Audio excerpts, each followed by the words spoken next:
ईरानी रास्ता है, ईरानी अंजुमने हैं कि जो इस वक्त मातमदारी के लिए सरजमीन करबला पर मौजूद हैं। और ये ईरानी लोग हैं जो इस वक्त सरजमीन करबला पर आए हुए हैं और मौला का पुरसा देने के लिए आए हुए हैं। इंशाअल्लाह दुआ है परवरदिगार आप लोगों को भी नसीब करें, इन बारगाहों में आना नसीब करें, इन सब जगहों पे। ये हर तरफ मातमी दस्ते हैं, जुलूस है माशाअल्लाह, जिधर भी देखे हुजूम है। बहरहाल इन सब जगहों पे आप सब की तरफ से नायब ज़ियारा हैं और वो आबू हैं आलम, आप सबको भी आना नसीब करें इंशाअल्लाह। आप सब भी आए और जो मरीज और बीमार हैं खुदा उन सबको सेहत इनायत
का हरम है और एक तरफ मौला इमाम हुसैन अलैहिस्सलाम का हरम है।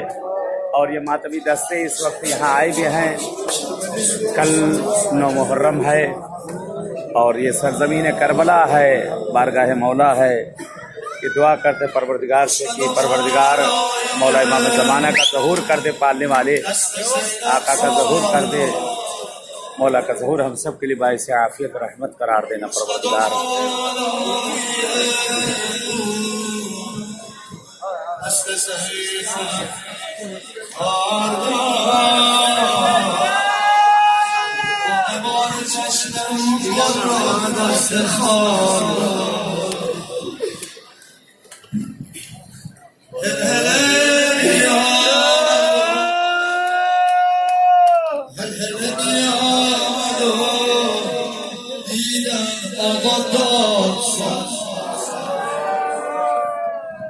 دیگه نمیشه خیلی بازش کنم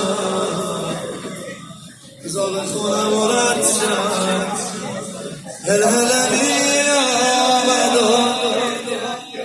دیدم آقا داد زد نیزه ای از خوش خود و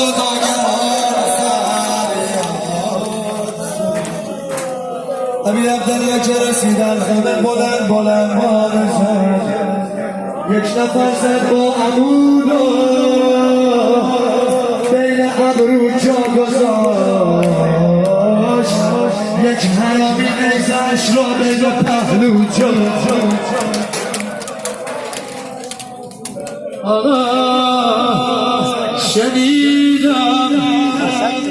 شنیدم هر بله صبرت ز جان دوباره دست بر تیر و کمان نمیدونم جلالش شب شب تا صبح باورت میشه یا نمیشه دوباره یه سال دیگه مهمون شدی شب تا صبح تو حرمش قدر نمیدونی ولی خدا کنه امام رضا بهت بفهمونه این یه خطو هیچکی نفهمید جز ابی عبدالله گفت داداش شنان تیرش به سویم ناز کرده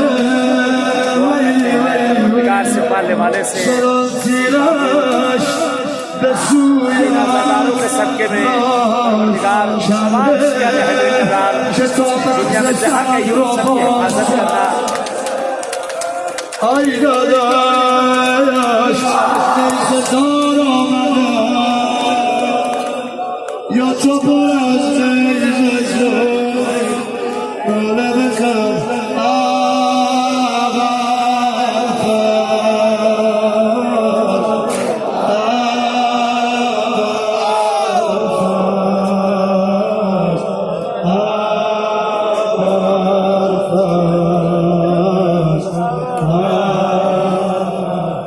خبر آقای حمزه روشی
बहुत लंबा है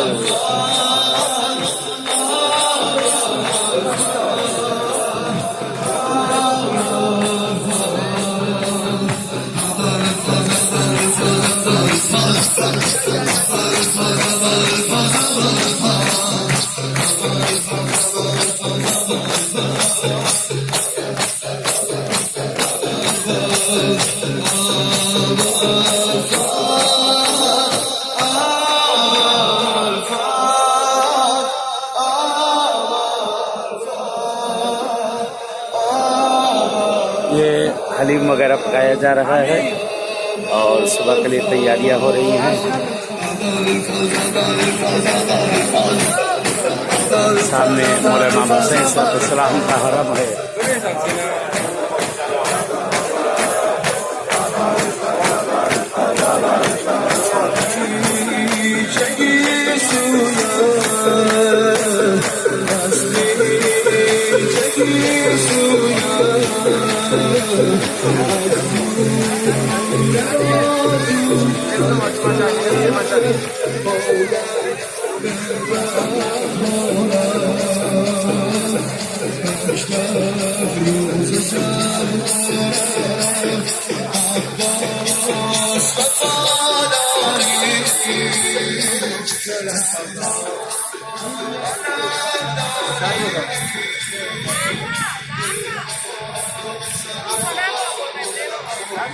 अस्सलामु अलैकुम अबा अब्दुल्लाह, अस्सलामु अलैकुम अब्न रसूलिल्लाह, अस्सलामु अलैकुम अब्न अमीरुल मोमिनीन व अब्न सय्यिदुल वसीय्यीन, अस्सलामु अलैकुम अब्न फातिमा ज़हरा, अस्सलामु अलैकुम या सय्यिद शबाब अहलुल जन्नह, अस्सलामु अलैकुम या अबा शहीद या हुसैन अल गरीब, अस्सलामु अलैकुम व रहमतुल्लाहि व बरकातहू।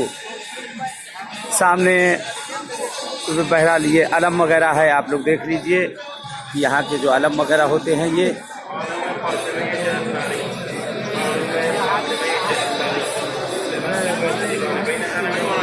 और आका हुसैन का हरम सामने आ चुका है। मौला इमाम हुसैन अलैहिस्सलाम का ये हरम अक़दस है सामने।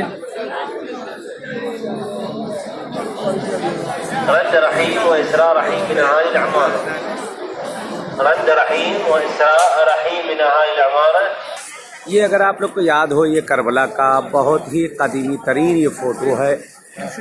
یہ پوری منظر کشی اس میں فوٹو میں کی گئی ہے، پوری شہادتیں.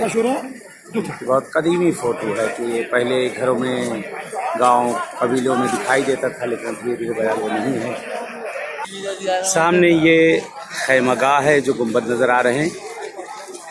یہاں اس جگہ پر خیمے نصب کیے گئے تھے. خیمہ ہے امام حسین علیہ السلام اس جگہ نصب ہوا تھا. اور یہ کونے میں جہاں پر یہ آپ ڈش وغیرہ سب دیکھ سکتے ہیں، یہاں پہ قلعہ زینبیہ تھا جو اس وقت کام چل رہا ہے، توسعہ حرم چل رہا ہے، جس کی وجہ سے وہاں پہ بڑھایا گیا ہے. ابھی اس وقت سامنے نظر نہیں. یہ باب القبلہ ہے مولا امام حسین علیہ السلام کا. آقا حسین کے باب القبلہ ہے. یہاں سے آپ کو زری کی دور سے دیکھے زیارت کروا دی جاتی ہے.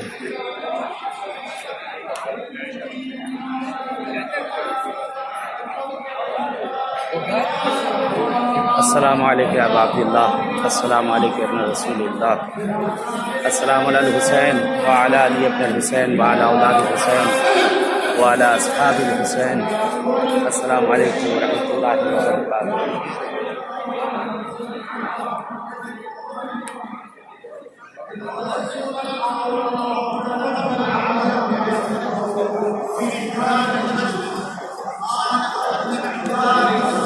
سامنے مولا حسین کی زری آپ دیکھ سکتے ہیں. سامنے زری دروازے کے اندر، سونے دروازے کے اندر زری امام حسین علیہ السلام اس جگہ پر.